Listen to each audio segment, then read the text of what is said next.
Dalam seri ke-135 ini didukung oleh para pemain Andi sebagai Jambu Nada, Ferry Fadli sebagai Arya Kamandanu, Chris Urspon sebagai Rakuti, dan Asdi Suhastra pembawa cerita.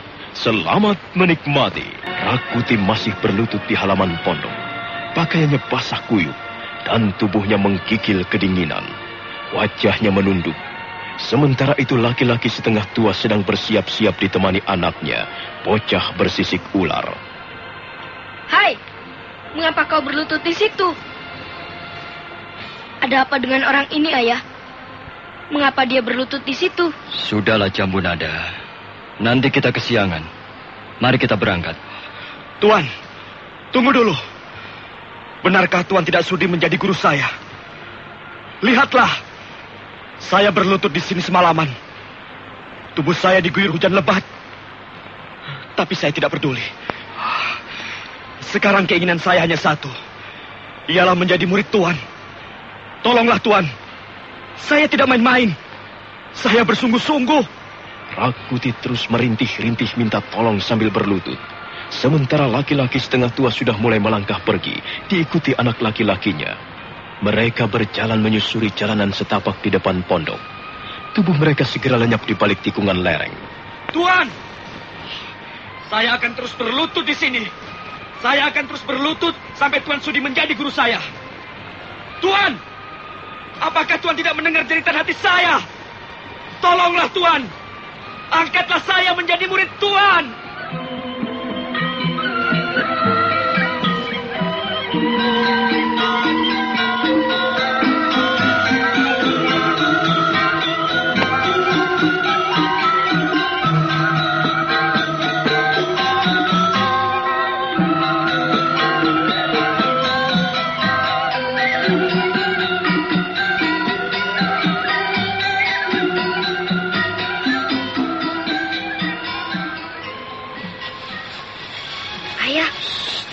Diamlah, Jambu Nada.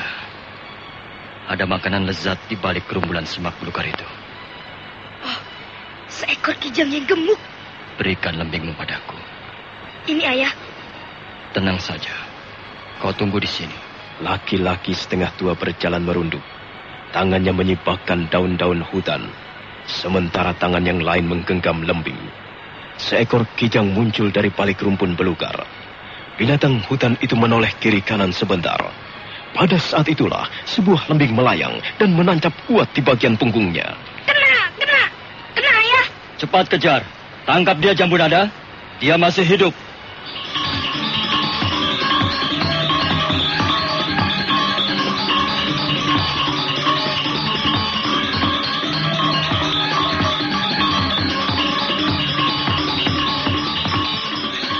Nah, kukira sudah cukup. Kita masih bisa berburu babi hutan, Ayah. Di sebelah sana banyak sekali babi hutan berkeliaran. Kukira tidak usah, Jambu Nada. Kita sudah memperoleh banyak makanan. Lihat saja. Kita sudah membawa 2 buah keranjang buah-buahan penuh. Bahan-bahan ini bisa menghidupi kita barang 4 atau 5 hari. Sudah cukup, bukan? Ayah, apakah orang itu masih berlutut di pondok kita? Mengapa kau memikirkan orang itu, Nak? Orang itu aneh sekali. Dia berteriak-teriak sebelum kita berangkat. Dia ingin menjadi muridmu, Ayah. Dia ingin berguru padamu. Apakah ayahmu ini pantas menjadi seorang guru? Kau hebat sekali, Ayah. Aku kagum kepadamu. Kau hebat. Kau sakti mandraguna. Orang itu pasti tidak dapat mengalahkanmu. Tentu saja kau akan mengatakan bahwa aku hebat. Karena kau adalah anakku. Kukira semua orang akan mengatakan bahwa ayahku hebat. Kau sendiri sering menceritakan pengalaman-pengalamanmu yang hebat saat engkau menjadi panglima perang kerajaan Majapahit. Itu sudah lama sekali, Nak. Sekarang ayahmu sudah tidak hebat lagi. Ayahmu sudah menjadi seekor monyet gunung. Ayah, kalau aku ingin belajar ilmu kanuragan kepadamu, apakah kau mau mengajariku? Itu kita pikirkan saja nanti. Ilmu kanuragan memang baik untuk dipelajari setiap anak muda. Tapi ilmu kanuragan ternyata bukan segala-galanya. Masih banyak hal-hal lain yang perlu kita perhatikan di dalam hidup ini. Ilmu kanuragan hanyalah sebuah alat, dan alat bukan tujuan. Sudah, anak, ayo kita pulang. Nanti keburu malam.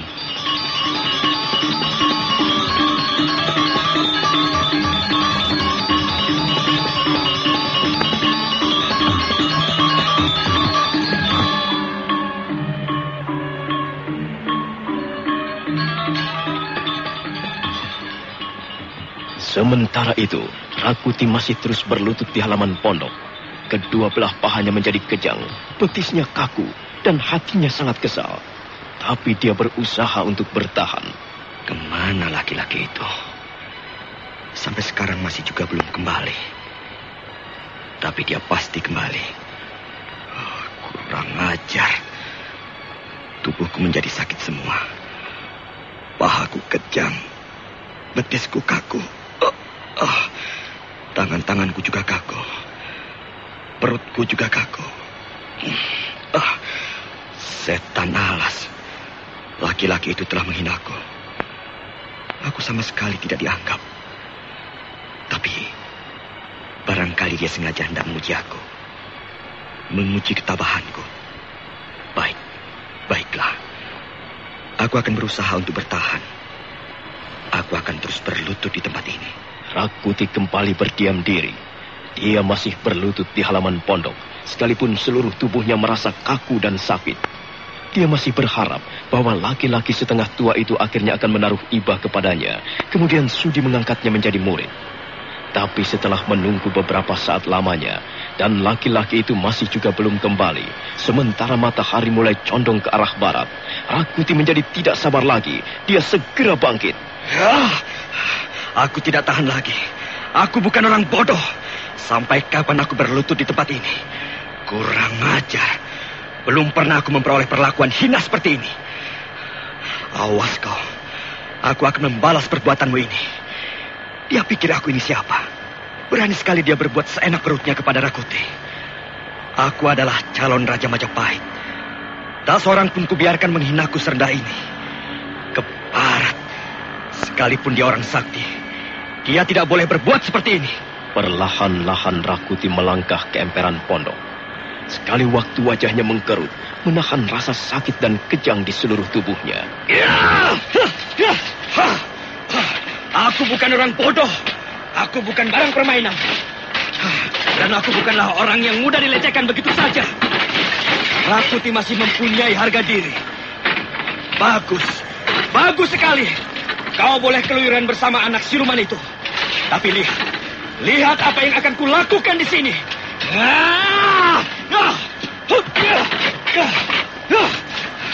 Akan kuhancurkan pondokmu. Akan kubalas perbuatanmu. Jangan sombong kau pertapa gemblung.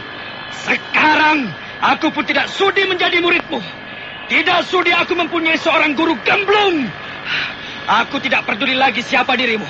Masa bodoh. Ayah, mengapa orang itu merusak pondok kita? Entahlah, Jambunada. Aku sendiri tidak tahu. Mungkin ada salah paham sedikit. Tidak ada salah paham. Aku memang sengaja melakukan ini semua. Mengapa Tuan merusakkan pondok kediaman kami? Apa salah kami? Supaya kau membuka matamu pertapa gemblung. Aku tidak sudi kau perlakukan seperti ini. Apa yang telah kami lakukan? Sepertinya saya tidak melakukan apa-apa terhadap Tuan Rakuti. Kami memang tidak bisa menemani Tuan, karena kami harus mencari persediaan makanan. Bukankah saya sudah mengatakannya sebelum berangkat? Kau sudah menghina Rakuti. Kau biarkan aku berlutut di sini semalaman, sementara kau enak-enak tidur di dalam pondokmu. Tapi aku masih berusaha menyabarkan diri. Aku menunggu sampai pagi tiba. Tapi begitu matahari terbit, kau malah pergi bersama anak siluman itu. Sekarang aku sudah tidak sabar lagi. Aku sudah tidak bisa mengendalikan diriku lagi. Aku tersinggung, aku marah. Maaf Tuan Rakuti, tapi saya tidak pernah menyuruh Tuan berlutut di halaman pondok saya ini. Bukankah itu kemauan Tuan sendiri? Sombong. Kau merasa dirimu paling hebat ya? Kau merasa dirimu lebih unggul dari Rakuti? Tenanglah Tuan. Marilah kita selesaikan persoalan ini secara baik-baik. Barangkali saya telah melakukan kesalahan. Memang tidak seharusnya saya meninggalkan Tuan sendirian di pondok saya ini. Maafkan Tuan. Saya telah menjadi seorang tuan rumah yang tidak baik. Sudahlah, sudah. Tak perlu minta maaf. Sudah terlambat. Hatiku sudah terbakar.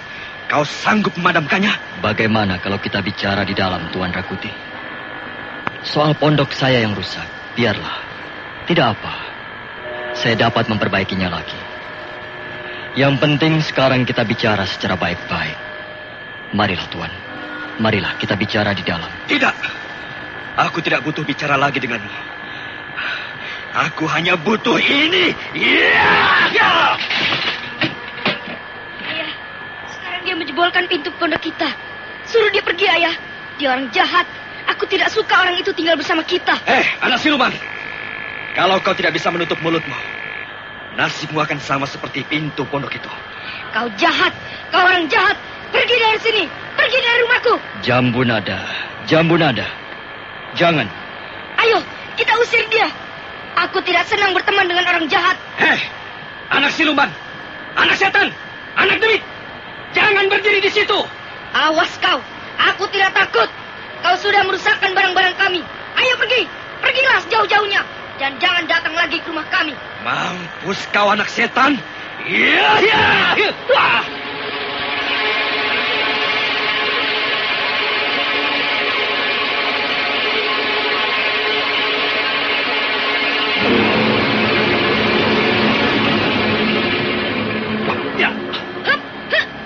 Rakuti mendadak menyerang Jambu Nada, bocah bersisik ular. Bocah itu melentingkan tubuhnya ke atas, dan serangan Rakuti menerpa ruangan hamba. Rakuti marah sekali. Dia segera membalikkan punggungnya, dan kembali menyerang dengan gencar. Suatu saat, pukulannya tepat mengenai sasaran, dan bocah bersisik ular jatuh bergulingan di atas tanah. Tapi mendadak dia bangkit kembali, dan berdiri tegak menantang. Lama-kelamaan Rakuti menjadi kesal. Dan akhirnya dia memutuskan untuk mengeluarkan aji segara geni. Siro angwasani lakuning geni. Jagat tiro jagat geni.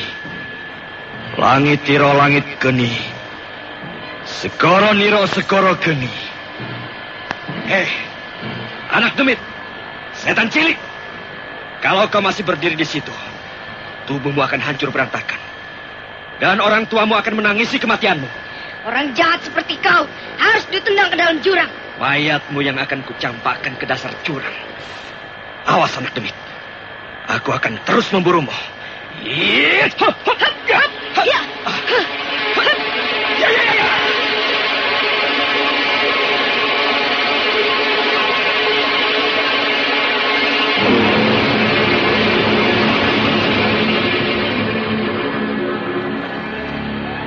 Kembali Rakuti menyerang dengan garang. Kali ini dia menyerbu sambil mencari kesempatan untuk mengirimkan pukulan aji segara geni. Dan kesempatan itu segera tiba. Rakuti mengangkat tangan kanannya tinggi-tinggi ke udara. Sementara bocah bersisik ular baru saja memperbaiki letak berdirinya. Pada saat itulah sebuah bayangan berkelebat dan...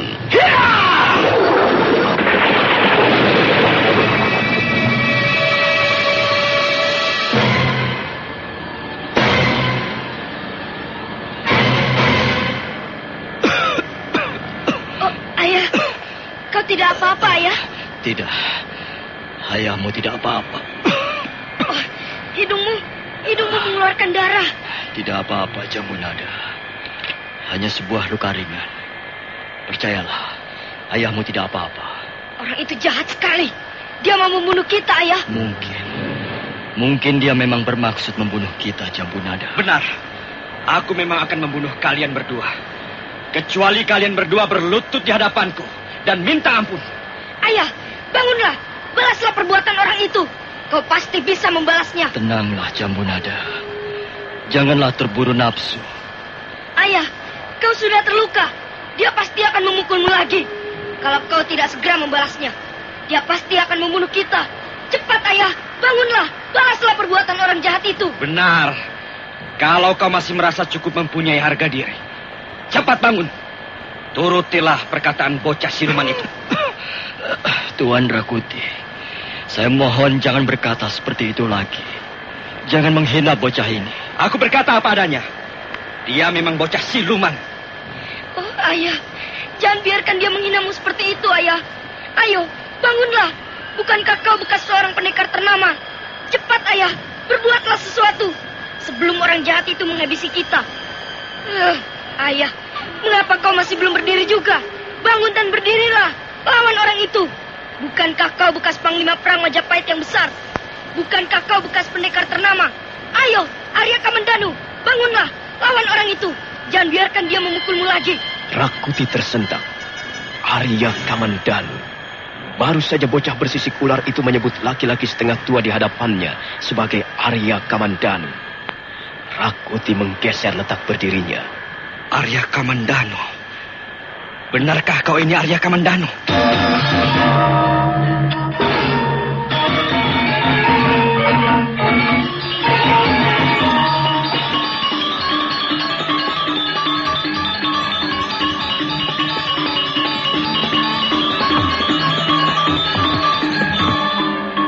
Laki-laki setengah tua itu diam saja. Sementara Rakuti sudah menyiapkan pukulan berikutnya. Pukulan yang dilampari Aji Segara Geni.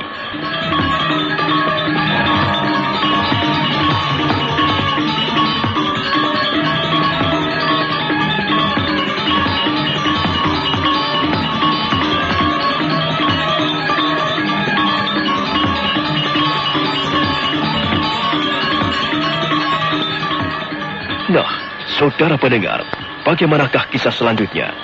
Benarkah laki-laki setengah tua itu Arya Kamandanu? Silakan menunggu seri berikutnya. Sampai jumpa. Dalam seri ke-136 ini didukung oleh para pemain Andi sebagai Jambu Nada, Ferry Fadli sebagai Arya Kamandanu, Chris Urspon sebagai Rakuti, dan Asdi Suhastra pembawa cerita. Selamat menikmati.